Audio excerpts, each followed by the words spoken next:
Hello বন্ধুরা, আমি প্রিয়াংশু। আজ আমি তোমাদের সাথে শেয়ার করবো আমার ডেইলি রুটিন। তো চলো বন্ধুরা, এবার দেখতে থাকো। আমি কিন্তু সকাল সকাল ঘুম থেকে উঠে পড়ি। চলো এইবার আমার সাথে। বাবা, এই মশারিটা না জড়িয়ে যাচ্ছে। আমি প্রতিদিন বাসি মুখে সূর্যি মামাকে প্রণাম করি। তোমরাও কিন্তু করবে। বলো তো এবার কি করবো? আমি নিজের কাজ নিজেই করতে পারি, এটা আমাকে কেউ হেল্প করে না। ব্রাশ আর কোলগেট নিয়ে নিয়েছি আমি। এবার আমি হাঁটতে হাঁটতে ব্রাশ করবো। আমার তো বেশিক্ষণ ব্রাশ করতে ভালো লাগে না, তাই করে মুখটা ধুয়ে নিলাম। মুখটা ধোয়ার পরে খালি পেটে জল খেতে হয়, তাই আমি জল খাচ্ছি। জল খাওয়া শরীরের পক্ষে কতটা উপকারী তোমরা কি জানো? তোমরাও রোজ জল খাবে। বিছানা গুছাতে এসে জালে তারা মাঠ পড়েছে, মশারিটা কোণ থেকে খুলে দিচ্ছি। এবার সুন্দর করে গুছিয়ে রাখবো, এটাই আমাদের সকাল অভ্যাস। আমি আবার মাকে রোজ কাজে হেল্প করি। তোমরা কি করো মায়ের হাতে হাতে কাজ? আমার মশারি গোছানো ডান। এবার আমি তোমাদেরকে কিছু ব্যায়াম তাই আমি মাদুরটা উঠানে নিয়ে গেলাম। চলো আগে মাদুরটাকে মিছিয়ে নিই। আমি কিন্তু ব্যায়াম শুরু করে দিয়েছি। আমি কিন্তু রোজ ব্যায়াম করি এইরকম করে। তোমরা শিখতে দাও তাহলে চলে এসো।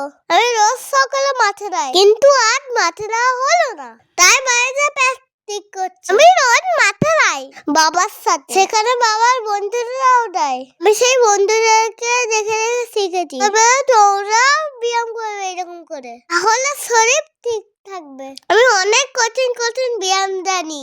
ব্যায়ামগুলো করতে আমার খুব ভালো লাগে। নতুন কিছু শিখতে আমার খুব ভালো লাগে। পরে ব্যায়াম করা ডেইলি রুটিনের মধ্যে পড়ে। ব্যায়ামগুলো করতে করতে কিন্তু একটু হাঁপাচ্ছি না। একটু ব্যাঙের মতো লাফিয়ে নি বাবা। এবার আমি সিরিয়াস হবো। এই ব্যায়ামটা মনের মধ্যে করতে হবে। তোমরা পারবে আমার মতো ব্যায়াম? চলো, আমার ব্যায়াম করা হয়ে গেছে। এবার আমার পড়াশোনা পালা। আমার পড়াশোনা করতে খুব ভালো লাগে। এখন নতুন ক্লাসে ভর্তি হয়েছি, আমার অনেক বড় হয়েছে। আমার এখন পড়াশোনার চাপ অনেক বেশি। মা আমাকে সারাদিন মুখে মুখে পড়ায়। দেখো আমি লক্ষ্মী ছেলের মতো পড়াশোনা করছি। সরি আমি তোর ছবি আঁকছি। সকলের টিফিন ছাটু। এটা খেলে আমার অনেকক্ষণ খিদে পাই না, তো আমি খেয়ে নিই এইবার। তবেই তো শক্তি হবে আমার। আমাকে স্কুলের জন্য রেডি হতে হবে, তাই মা আমাকে স্কুলের জামা কাপড় দিয়ে দিয়েছে। কারণ আমি তো এখন বড় হয়ে গেছি, নিজের কাজ নিজেই করতে পারি। আজকে নিজেই রেডি হবো। ড্রেস পরা কমপ্লিট হয়ে গেছে, এবার আমি জুতো পরছি। আজ আমি তোমাদেরকে দেখাবো আমাদের স্কুল। ওর বাপরে ব্যাগটা কি ভারী। ওর মা ব্যাগটা নিয়ে যায় আমার, আজ আমি নিয়ে যাবো।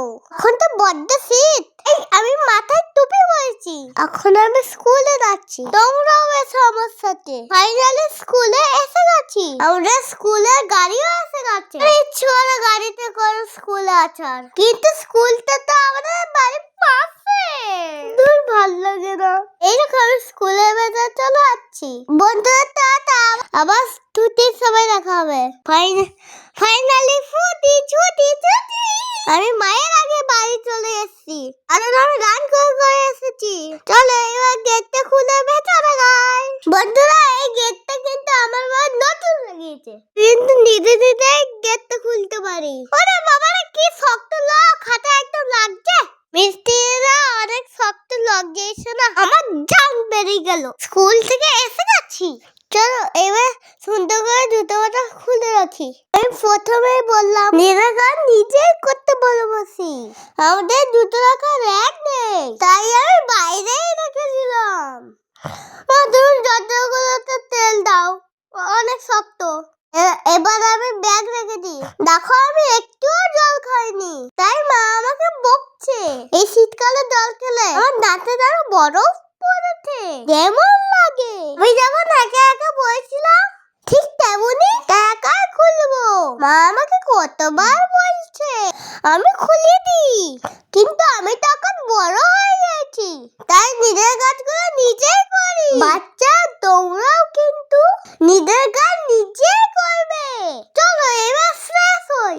বাইরে থেকে আসার পরে আগে হাত মুখ ভালো করে ধুতে হয়। আমি বাইরে থেকে এলে এবার হাত মুখ ধুই, কারণ আমার মা আছে। বাইরে গেলে হাত মুখ ধুতে হয়। আমাদের সাবানটা খুব ছোট হয়ে গেছে, এটা দিয়ে চালিয়ে নি কাজ। ওরে বাবারে কি ঠান্ডা। বন্ধুরা ভিডিওটা